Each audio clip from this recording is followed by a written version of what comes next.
Ukrainian assault troops carried out a swift and coordinated operation in the Donetsk region.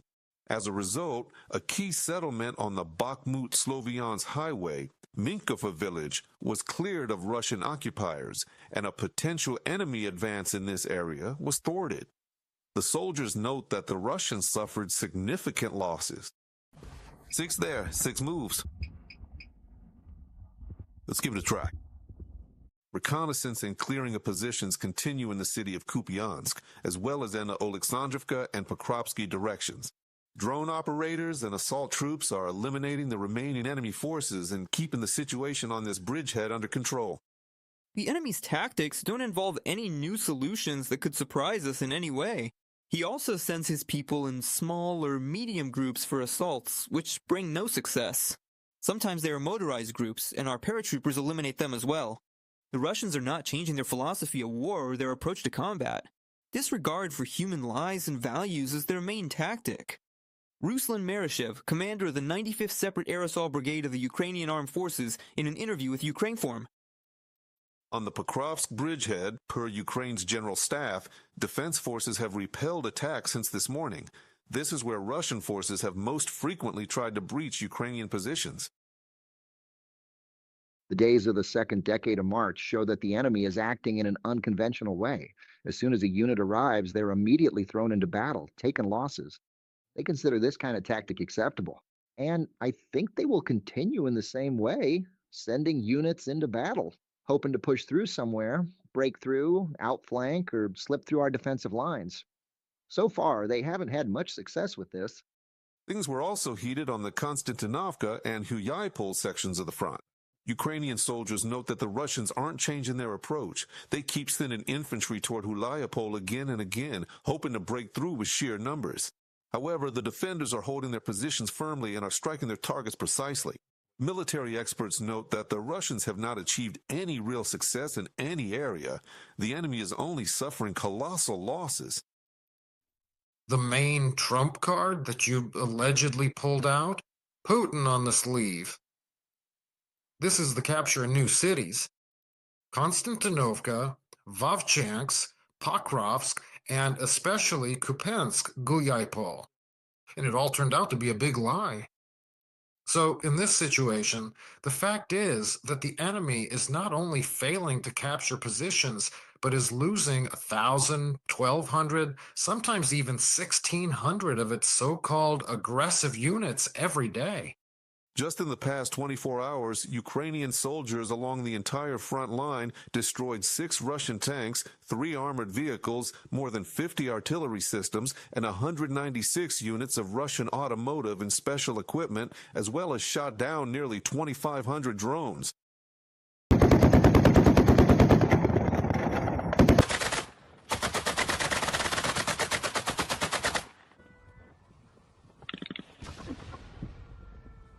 In addition, according to the General Staff of the Armed Forces of Ukraine, Ukrainian Defense Forces also eliminated 1,220 Russian soldiers yesterday.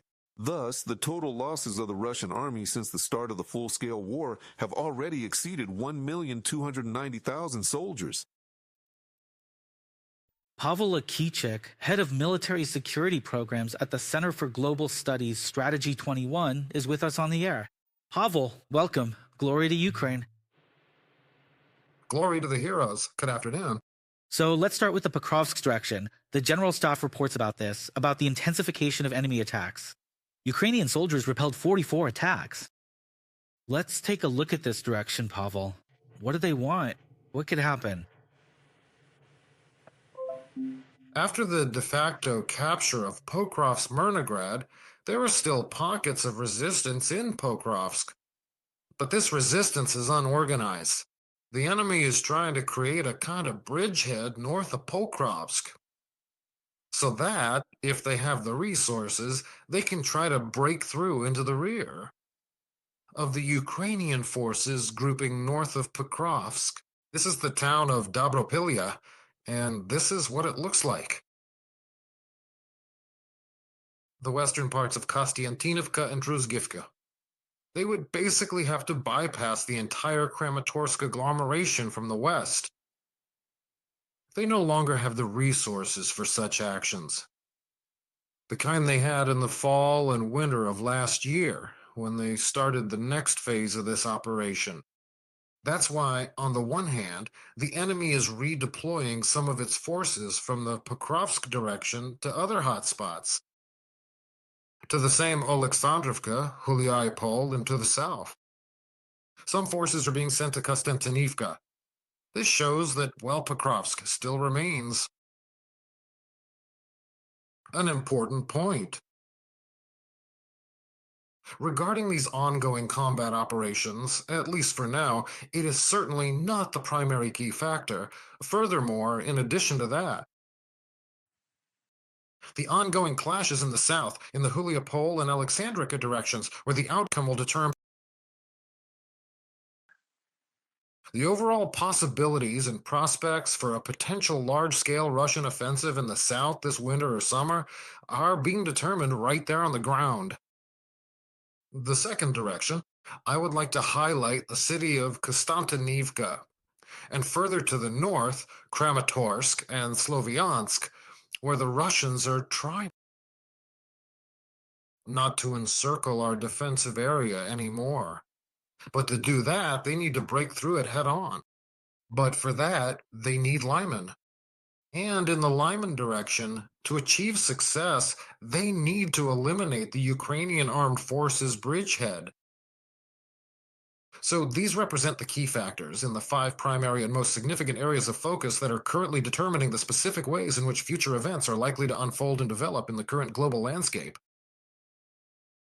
During the middle months and second half of the year 2026, looking ahead, we can see that the Kharkiv region is under attack again. A drone struck a restaurant. There are casualties. People have been hurt. It's still unknown if there are any fatalities, but we can see that in the Belgorod region, Ukrainian National Guard fighters are actively engaged. They destroyed a cluster of tanks there that the Russians had prepared for an offensive specifically targeting the Kharkiv region.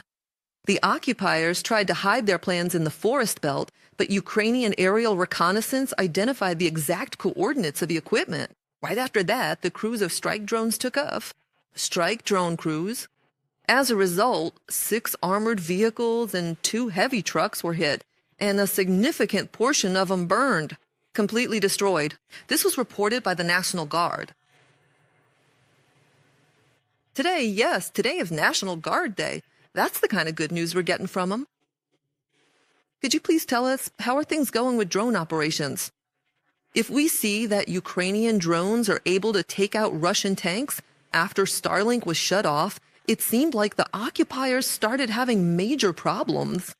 How well are they able to make up for the lack of communication? And how actively are they using drones on the front lines? The Russians? well, first of all, I want to congratulate us, the Guardsmen, on today's holiday, and the servicemen of Ukraine's security service on their holiday yesterday. By the way, speaking of yesterday, we can highlight the successes of the middle strikes, that is, drone strikes at medium range. Not only targeting the concentrations of enemy personnel, but also against their offensive military assets. Strike song? On the launchers for specialized narrowband missiles and tactical missiles. Why exactly weren't there any Zircons used in the enemy's most recent large-scale raid? It is because their launchers were successfully destroyed by our defense forces just the day before. Spotting a bastion column while it is on the move, that is a truly significant and major tactical success. Strikes on areas with missile launcher sites.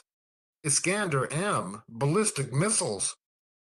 That is also a tremendous and significant success, and a vital and substantial contribution to the ongoing protection of our rear, our cities, and our infrastructure from various threats.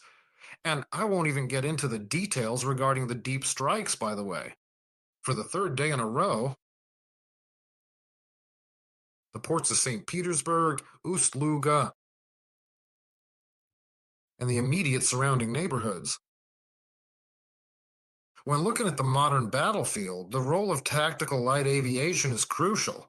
Our own fleet is currently advancing at an incredible pace, showing great results, but there are still challenges. Despite our many advantages, it still looks highly uncertain and increasingly unstable.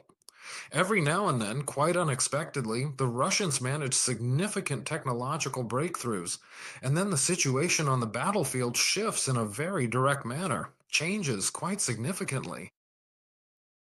And today, these drone strikes are increasingly compensating for the significant shortfall. Artillery shells and various other sophisticated means of tactical destruction are now becoming the primary tools with which Ukraine's defense forces are successfully containing and holding back the enemy's relentless advance. And, moreover, they're also partly taking on the critical roles of specialized assault and even primary offensive weaponry. Pavel, you were just saying that the ports are burning, and that's true. There are already results. Reuters reports that Ukrainian drones have disabled 40% of Russia's oil export capacity. That's about 2 million barrels per day. So the overall level of effectiveness is exceptionally clear to see and truly quite significant in its impact. Let's talk about air defense systems. Ukraine has created a multi-layered system. Its air defense is already proving effective in major cities. New lines of defense are now being prepared for the western regions. This was reported by Ukraine's Ministry of Defense. Recently, air defense forces repelled the largest Russian attack since the start of the full-scale war, destroying more than 94% of the targets.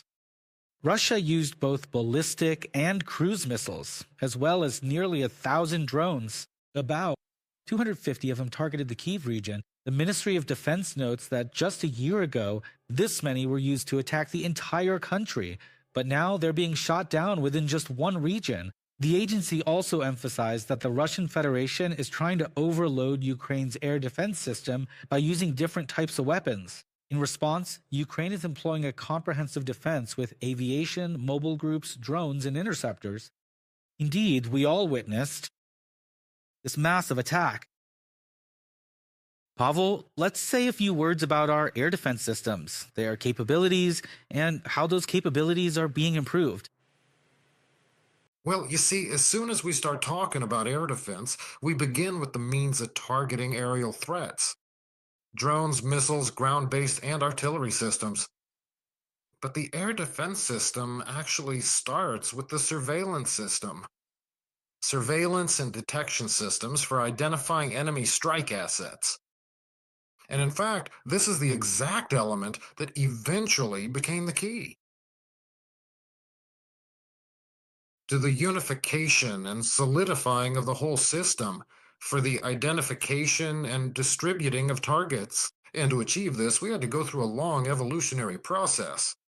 From standalone individual radar units, systems for identifying and tracking various aerial targets, to a fully integrated and combined defense system. We have specialized direction finding stations, not just any ordinary equipment, but a whole strategic line of advanced direction finding stations, positioned extremely close to the front line, actually situated just behind it, in order to detect incoming enemy drones at the very earliest possible stage of their initial appearance, as soon as they enter our airspace. Now, we also have highly sophisticated long-range radar specialized surveillance aircraft at our disposal for the purpose of identifying potential enemy target locations. This significantly expands the radar horizon well past the effective reach of our air defense systems, which essentially implies that once more, even before the actual physical appearance of missiles and advanced weaponry, along with other means of destruction in the general area where our strategic interests and forces are currently located. Surface-to-air missile systems begin to acquire targets, and then it continues down the chain from there. A unified data processing system. So when the enemy says, and our own experts say, that Russia isn't just trying to overload the air defense system with these massive strikes, it's primarily about creating chaos. They are intentionally creating a state of total electronic chaos so that information about a wide variety of aerial targets with highly diverse and complex operational parameters, varying altitudes, sizes, and speeds, as well as distinctive and unique electromagnetic reflective properties. They simply overloaded the detection and decision-making system. When targets are allocated and distributed in a timely manner, the effectiveness is, accordingly, exceptionally high. If chaos begins to emerge in the detection and target distribution system, that chaos inevitably spreads to the strike assets as well. Several systems end up firing at the same target while other targets are left out of the engagement zones. And this creates an opportunity to break through the air defense. As we can see, as every single day goes by, this system of ours is not just changing and improving, it is continuously and steadily evolving. And here, for example, is the specific information for which our own military is criticized for sharing information right now with Middle Eastern countries about countering the Iranian. With this fast approaching onslaught, in a period of 4 to 6 months, we will already have a completely redesigned and highly advanced command and control system. It is evolving faster than the enemy can keep up with offensive capabilities.